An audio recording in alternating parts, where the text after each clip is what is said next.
네, 반갑습니다. 찬양대 찬양을 듣고 있으니까 또 옛날 생각도 나고 죄송합니다. 제가 사실 눈물이 진짜 많거든요. 그래서 약간 옛날에 어릴 때 생각이 나서 살짝 감정이 좀 복받쳐 올랐습니다. 네. 먼저 양해를 좀 구해야 될 게 있습니다. 제가 독일에 가면 살이 빠질 줄 알고 정장을 좀 큰 것들은 정리를 했는데 살이 그대로라서 이게 잘 안 잠깁니다. 그래서 일단 자켓을 단추를 풀고 말씀을 전하겠습니다. 양해를 먼저 하도록 하겠습니다. 먼저 질문으로 말씀을 시작하려고 합니다. 하나님께서는 살아계십니까? 아멘이시죠? 아마 여기 계신 분들은 대부분 이 질문에 아멘이라고 대답을 하실 것 같습니다.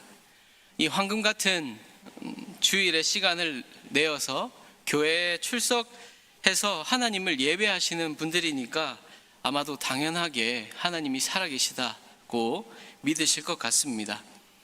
믿는 사람이라면 이 질문에 대해서 아멘이라고 답하는 것이 너무나 당연한 것 아니냐라고 생각하시는 분들도 계시겠지만 요즘같이 신앙을 지키기가 어려운 시기에는 쉬운 일만은 아닌 것 같습니다. 독일에 있으면서 독일 사람들의 신앙의 형태를 보고 있자면 가장 많이 생각나는 단어가 바로 이신론이라는 말입니다. 영어로는 데이즘이라고 하는데 이 이신론이라는 것을 쉽게 이야기하면 하나님이 이 땅을 창조하셨다는 것은 믿지만 그 이후에 하나님께서 이 땅에 더 이상 개입하지 않는다라고 믿는 것입니다. 그러니까 세계의 창조주로서의 신의 존재는 믿지만 그 창조주와의 인격적인 관계, 계시, 기적 이런 것들을 인정하지 않는 믿음인 것입니다. 참 이상한 믿음이죠. 그런데 사실 우리 그리스도인의 마음 깊숙한 곳을 살펴보면 때로는 하나님과의 인격적인 관계, 계시, 기적 등을 잘 믿지 못하는 그런 마음이 우리 마음 가운데에도 있다라는 것을 또한 발견하게 됩니다. 그렇다고 우리도 이신론자냐라고 한다면 당연히 이신론자가 아니겠죠. 하지만 매일의 삶에서 때로는 하나님과의 인격적인 관계를 풍성하게 누리지 못하기도 하고 또 때로는 하나님이 지금도 살아서 역사하고 계시다라는 것은 그 확신이 희미해져 갈 때가 우리에게 분명히 있다라는 것입니다. 하나님의 존재와 그리고 하나님께서 능력으로 이 땅을 창조하셨다는 것을 믿지만 여전히 지금도 살아계신가라는 그 확고한 믿음이 우리는 종종 흔들릴 때가 있다라는 것입니다. 오늘 우리가 함께 살펴볼 에스더서를 통해서 하나님과의 인격적인 교제가 풍성하여지고 하나님의 살아계심을 매일매일 경험하는 그리고 그렇게 살아가는 저와 여러분이 될 수 있기를 축복합니다. 우리는 종종 이런 고민들을 하곤 합니다. 나의 삶에 하나님은 과연 역사하고 계실까? 나의 삶에 과연 하나님은 살아계실까? 왜 이렇게 하나님께서는 나의 삶에 희미하게 느껴지기만 하는 걸까? 이런 고민들은 사실 우리들만의 고민은 아닙니다. 하나님의 택하신 민족이라고 불리는 이스라엘 사람들도 이런 고민을 계속해 왔습니다. 특히 오늘 본문의 이스라엘 사람들은 더더욱 그랬을 것입니다. 오늘 본문의 이스라엘 사람들은 어떤 상황 가운데 놓여 있었습니까? 그들은 하나님을 느끼기는커녕 하나님이 살아계시지 않는 것이 아닌가 하는 그런 고민들과 생각에 사로잡혔을 것입니다. 그들은 아마도 이렇게 생각했을 것입니다. 정말 하나님은 살아계실까? 우리 조상들이 이야기하기로는 하나님이 살아계셔서 우리를 하나님의 제사장 나라로 삼아 주셨다고 하는데 하나님은 도대체 어디에 계신 것일까? 이런 생각들을 분명히 했을 것입니다. 오늘 본문의 유대인들이 살아가고 있는 곳은 바로 페르시아 제국의 한 가운데였습니다. 하나님의 선택을 받았다고 생각했던 이스라엘이 망한 지 벌써 100여 년의 시간이 흘러갔습니다. 남유다를 망하게 했던 그 강대했던 바벨론에게 망하고, 그리고 그 바벨론조차도 페르시아에게 망했습니다.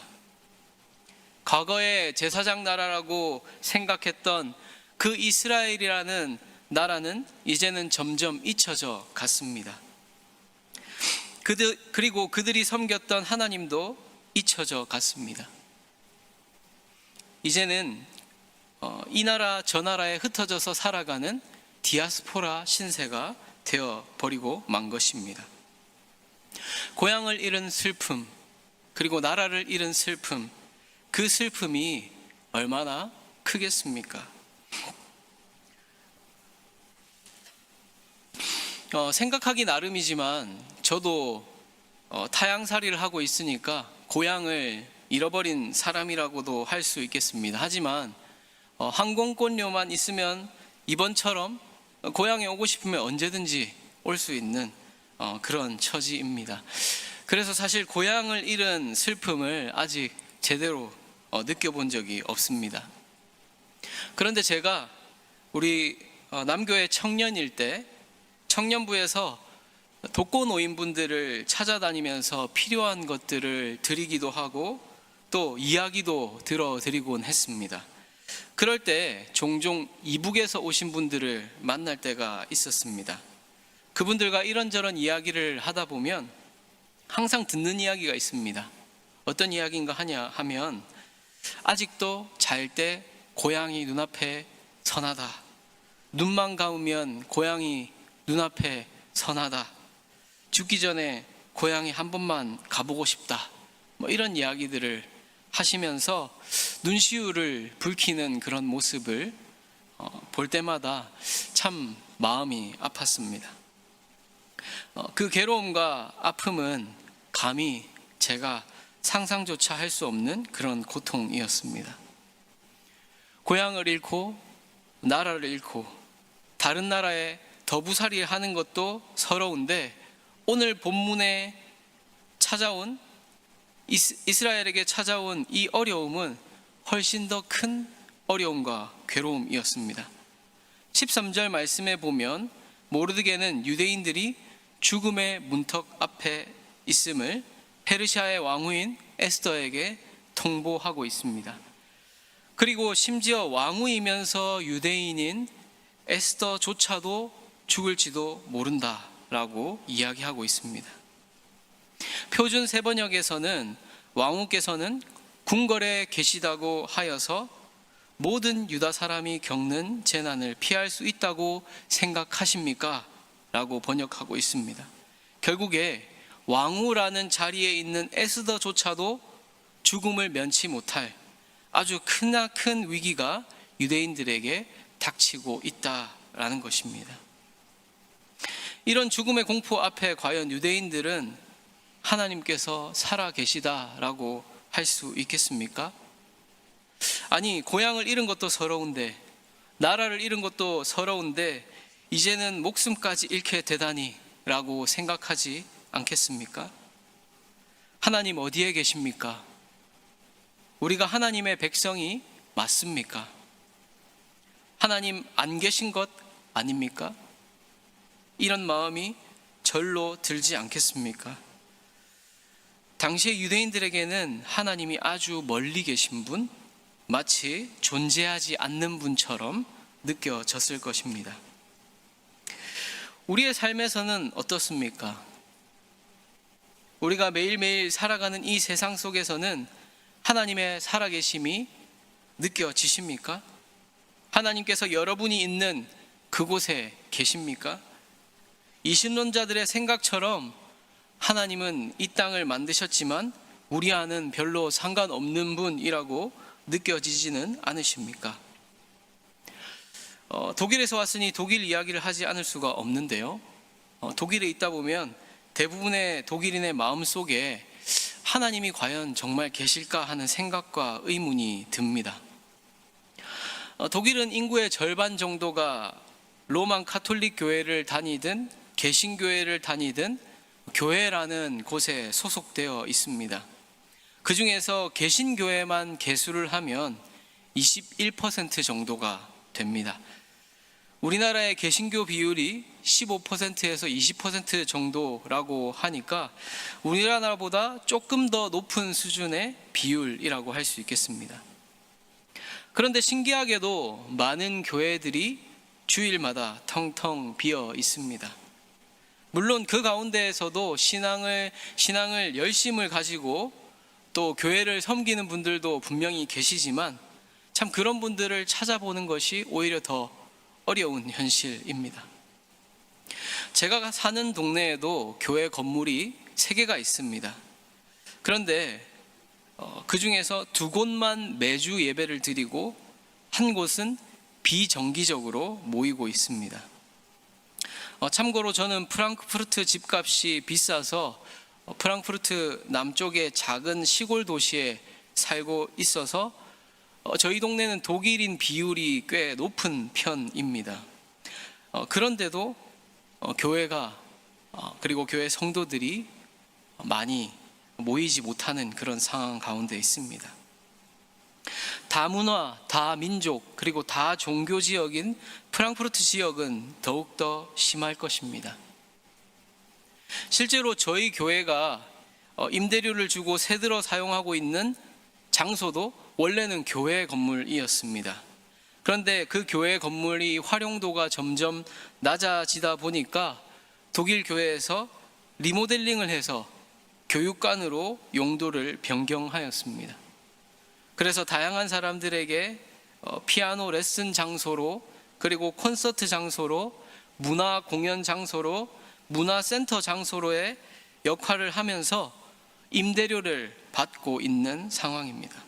그런데 이마저도 이제 활용도가 많이 낮아져서 최근에는 독일 교회로부터 이 장소를 팔기로 결정했다는 소식을 듣게 되었습니다. 그래서 저희 교회도 이제 그 장소를 떠나서 다른 장소로 떠나가야 하는, 그래서 다른 장소를 알아보고 있는 그런 상황 가운데 놓여 있습니다. 독일 사람들을 만나면 자신은 하나님 그리고 예수님을 믿는다고 하면서 교회에 출석하지 않는 그런 사람들을 흔하게 만나게 됩니다. 일주일에 한 번, 그리고 매주 교회를 찾아 예배하는 성도들을 찾기가 쉽지 않습니다. 이들이 교회에 가는 날은 크리스마스, 이제 독일어로는 바이나크튼이라고 하는데 이날, 그리고 부활절, 오스턴이라는 이 2날에만 사실은 교회에 가서 예배에 참석을 하는 그런 상황 가운데 있습니다. 이들은 특별한 날, 행사가 있는 날, 콘서트가 있는 날, 결혼식이 있는 날, 혹은 새로운 목사가 온 날, 이런 날에만 교회에 출석합니다. 이런 사람들을 보면 온 세상의 창조주로서의 신이신 하나님은 믿지만 하나님과의 인격적인 만남은 전혀 상관하지 않으면서 삶을 살아가고 있는 것 같습니다. 이런 사람들은 하나님이라는 분을 우리를 창조만 해놓고 내팽겨 쳐놓은 신적인 존재로만 여기는 것처럼 보입니다. 자신의 삶과는 전혀 무관한 하나님, 자신의 삶에 전혀 역사하시지 않는 하나님으로 여기는 것만 같습니다. 독일의 종교 행태뿐만 아니라 이 세상이 돌아가는 행태를 살펴보면 하나님은 더욱더 희미하게만 느껴집니다. 세상을 보면 악한 사람들은 더욱더 득세하는 것 같습니다. 더 잘 되는 것 같습니다. 오히려 착하게 살아보려고 노력하는 사람들은 가난에 시달리고 괴로움 가운데 허덕이는 것 같습니다. 하나님 말씀대로 살아보려고 하는 사람은 어려움을 겪고 편법을 쓰고 불법을 저지르고 거짓말하는 사람들, 남을 속이는 사람들은 더욱더 잘 되는 것 같이 느껴집니다. 이런 현실이 때론 우리의 마음을 더욱더 냉랭하게 만듭니다. 전쟁은 이곳저곳에서 일어나고 수많은 죽음의 소식이 들려옵니다. 많은 사람들은 세상이 점점 악해져 가고 있다고 이야기합니다. 공정하지 못하다고 이야기합니다. 정의가 사라졌다고 말합니다. 하나님을 믿는 사람들은 점점 줄어들고 기독교를 공격하는 세력은 더욱더 많아지고 있습니다. 교회의 희망이 사라지고 있다고 이야기하는 사람들이 많아지고 주일학교는 언제 사라질지 모른다고 이야기하곤 합니다. 그리고 질병으로 고통받는 사랑하는 사람들이 있고 뜻하지 않는 사고로 운명을 달리하기도 합니다. 잘 해보려고 했던 사업이 망하기도 합니다. 슬프고 괴로운 상황 속에서 우리는 하나님의 함께 하심을 도저히 느끼지 못합니다. 개인적으로 사역을 하면서 하나님이 가장 이해가 되지 않았을 때를 뽑자면 제가 참 존경하던 집사님의 20대 초반의 아들이 죽었을 때였습니다. 아주 젊은 나이에 먼저 아들을 떠나보낸 한 집사님이었습니다. 심지어 그 가정에서 그 집사님만 홀로 신앙생활을 하고 있었습니다. 저는 불경하게도 그리고 믿음이 부족하게도 하나님께 이렇게 기도했습니다. 하나님, 집사님의 아내분이 집사님을 조롱하지 않겠습니까? 세상 사람들은 하나님을 죽은 신 정도로만 생각하지 않겠습니까? 하나님은 도무지 지혜란 것이 없으십니까? 왜 상식이 통하지 않으십니까? 라고 기도했습니다. 정말 그때는 하나님이 저 멀리 계신 것처럼 느껴졌습니다. 멀어지시다 못해 보이지 않고 느껴지지 않는, 마치 계시지 않는 분처럼 여겨졌습니다. 도대체 어디 계신지 알 길이 없었습니다. 우리의 신앙의 여정을 살펴보면 어떨 때는 마치 천국에서 하나님과 동행하는 것처럼 하나님의 살아계심이 피부에 와닿는 그런 생각에 또 마음이 벅차오를 때가 있습니다. 그와 반대로 어떨 때는 하나님이 도무지 계시지 않는 것처럼 느껴지고 도대체 어디 계신지, 나와 함께 하시기는 하시는지, 하나님도 나에게 별 관심이 없으신 것 같고 나도 하나님께 별 관심이 없는 것 같은 그런 순간들이 있습니다. 특히나 바쁜 일상을 살아가다 보면 하나님의 동행하심과 인도하심보다 어떻게 이 땅에서 살아남을지, 어떻게 어려움을 처세하면서 지낼지를 고민하며 살아가게 되지는 않으십니까? 내 안에 살아계시다는 그 하나님이 어떨 때는 낯선 이방인처럼 멀게만 느껴지는 그런 순간들이 저와 여러분에게 분명히 있다라는 것입니다. 이런 순간들, 하나님이 느껴지지 않는 순간들에 대해서 성경은 무엇이라고 이야기하고 있습니까?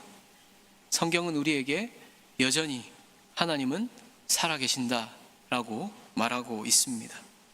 다시 본문으로 돌아가 봅시다. 오늘 본문은 아주 특이한 점이 있습니다.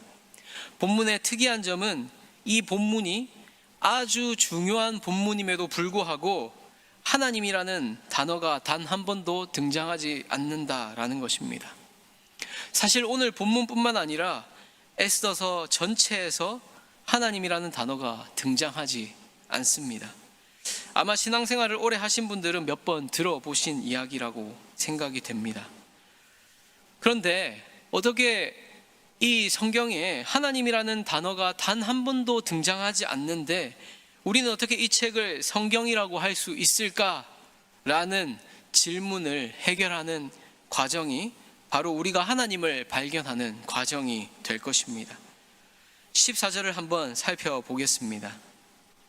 14절에서 모르드게는 에스더에게 네가 나서지 않으면 다 다른 방식으로 구원을 얻게 될 것이다 라는 취지의 말을 하고 있습니다. 여기 본문에 다른데라는 단어를 주목해 보십시오. 혹시 여기서 여러분들 가운데 에스더서 전체를 다 읽어보신 분이 많이 계시리라 생각을 합니다. 그렇죠? 에스더서는 그 내용이 흥미진진하고 또 재미있는 내용이라서 많이들 읽어보셨을 것 같습니다. 그런데 전체를 다 살펴보면 아시겠지만 사실 유대인들에게 살아갈 희망이라는 것이 에스더 왕후를 제외하고는 도무지 없는 것이 현실입니다. 어떻게 보면 마지막 희망이라고 보이는 이 에스더 왕후조차도 지금 어떤 심정으로 페르시아 왕에게 나아가고 있다고 이야기합니까? 죽으면 죽겠다라는 마음으로 나아가고 있습니다. 지푸라기라도 잡는 심정으로 왕에게 한번 나아가 보겠다라고 이야기를 하는 것을 보면 사실은 이스라엘에게는 도무지 희망이 없어 보입니다. 그런데도 모르드게는 에스더에게 에스더 말고 다른 데에서도 구원을 얻을 수 있다라고 분명하게 이야기하고 있습니다. 이것은 모르드게의 허풍이나 협박의 말이 아니라 모르드게의 신앙에서 비롯된 말이라고 할 수 있습니다. 하나님께서는 도무지 희망이 없는 상황 속에서 에스더를 구원의 대리자로 세우셨지만 그 에스더가 거부하면 또 다른 곳에서 대리자를 세우실 것이다 라는 모르드게의 확신이 담긴 말이 바로 이 다른데 라는 말입니다. 그리고 16절을 한번 살펴봅시다. 16절에도 에스더는 자신을 위해서 유대인들로 금식하도록 부탁을 하고 자신과 시녀도 금식할 것이라고 말하고 있습니다. 유대인들에게 있어서 금식은 당연히 기도와 연관된 것입니다. 그리고 당연하게도 기도는 하나님께 하는 것입니다. 하지만 여기서도 하나님이라는 단어가 나올 법도 한데 나오지 않습니다. 참 이상하지 않습니까? 우리가 읽은 본문을 신앙적인 표현으로 바꾸는 것이 오히려 더 자연스러워 보입니다. 예를 들어서 에스더여, 네가 나서지 않으면 하나님께서 어떻게 해서든 구원하실 것이다 라든지 나도 시녀들과 금식하며 하나님께 기도할 테니 함께 금식하며 기도합시다 라고 말하는 것이 훨씬 더 자연스럽고 우리의 신앙에 더욱 유익이 있어 보입니다. 그런데 본문에서 모르드게, 에스더는 하나님이라는 단어를 전혀 사용하지 않습니다. 이러한 현상은 에스더서를 기록한 저자가 일부러 하나님이라는 단어를 아끼고 사용을 피하고 있다고 생각할 수 있습니다. 왜 그렇겠습니까? 바로 보이지 않는 하나님이 여전히 역사하고 계시다라는 것을 에스더서 전체를 통해서 보여주고 싶었기 때문입니다. 한 번도 언급되지 않은 그 하나님께서 여전히 그들과 함께하고 있다는 것을 오히려 역설적으로 보여주고 싶었던 것입니다. 영국 스펄전 대학의 신학부 교수인 데브라 레이드 교수는 이렇게 말했습니다. 당혹스럽게도 하나님은 그의 존재가 보이지 않는 듯한 사장에서 가장 함께 계시고 동시에 가장 함께 계시지 않는다. 가장 함께 계시고 가장 함께 계시지 않는다 라고 말했습니다. 즉 사장은 하나님이 가장 계시지 않는 것 같은 장면인데 오히려 함께 하심을 가장 잘 드러낸다는 역설을 보여주는 부분인 것입니다. 유치한 시인의 깃발이라는 시를 혹시 아십니까? 설교 준비를 하다가 알게 됐는데 이 시가 최근에 아주 유명했던 폭삭 소가수다라는 드라마에 나왔다고 하더라고요. 이 시는 역설을 잘 보여주는 아주 유명한 시구로 시작을 합니다. 혹시 아시나요? 네, 이것은 소리 없는 아우성. 이것은 소리 없는 아우성. 아우성이라는 것이 무엇입니까? 아주 시끄러운 것입니다. 그런데 어떻게 아우성을 치는데 소리가 없을 수가 있겠습니까? 그것은 깃발이 깃대에 묶여서 바람이 불어가는 곳으로 나부끼는 그 깃발의 모습을 멀리서 본 시인이 이렇게 표현한 것입니다. 멀리서 보기 때문에 소리는 나지 않지만 깃발이 가고 싶은 곳을 향해서 마치 아우성을 치는 것처럼 보이기 때문에 이런 표현을 사용한 것입니다. 소리가 없는 아우성이란 것은 존재할 수 없지만 이 표현을 통해서 꿈을 향해 나아가고자 하는 열정과 의지를 더 강렬하게 표현한 것입니다. 에스더서 4장을 통해서도 하나님께서 이스라엘 백성들에게 역설적으로 보여주시기를 원하시는 것입니다. 하나님께서 가장 존재하지 않는 것 같은 그 순간에 오히려 가장 함께하고 계시다라는 것을 보여주고 계시는 것입니다. 고향을 잃은, 그리고 목숨이 위태로운, 위기를 이겨낼 힘도 능력도 방법도 희망도 없는 이 유대인들에게 하나님께서는 조용하고 은밀하게 하지만 위대하게 그 가운데에서 역사하고 계신 것입니다. 그리고 하나님께서는 그들에게 소리치고 계신 것입니다. 나의 백성들아, 내가 없는 것 같으냐? 내가 멀게 느껴지느냐? 하지만 나는 너희들 가장 가까운 곳에서 함께하고 있다. 너희들을 위해서 계속해서 일하고 있다. 이렇게 외치고 계신 것입니다. 하나님께서는 우리들 각자에게도 이 말씀을 들려주고 싶어 하십니다. 나의 자녀들아, 내가 없는 것처럼 힘이 드냐? 내가 멀게만 느껴져서 슬픔 가운데 있느냐? 하지만 나는 너희들 가장 가까운 곳에 함께하고 있다. 너희들을 위해서 계속해서 일하고 있다. 라고 우리에게 말씀하고 계신 것입니다. 저는 여러분들의 개개인의 삶과 신앙을 속속들이 알 수가 없습니다. 어떤 상황에 처해져 있는지, 어떤 아픔에 놓여 있는지, 어떤 어려움에 직면해 있는지, 하나님과 얼만큼 함께하고 계신지, 그리고 실제적으로 인격적으로 동행하고 있는지, 혹은 하나님과 동떨어져 계신지, 하나님을 도무지 경험하고 있지 못하고 계신지 저는 다 알 수 없습니다. 하지만 저는 오늘 우리가 살펴본 에스더서의 말씀에 나오는 그 하나님, 한 번도 언급되지 않았지만 가장 강하게 역사하고 계신 그 하나님이 저와 여러분의 삶에서 역사하고 계심을 믿습니다. 믿어 의심치 않습니다. 그리고 그 하나님을 신뢰하시라고 여러분들께 권면을 드립니다. 하나님께서 멀게 느껴지신다면 오늘부터 노트에 감사 제목을 기록해 보십시오. 하나님께서 나의 삶에 얼마나 어떻게 역사하고 계신지를 더욱더 생생하게 느끼실 수 있게 될 것입니다. 나는 도무지 감사할 것이 없다라고 하더라도 시작해 보시면 분명히 감사할 것이 있기 마련입니다.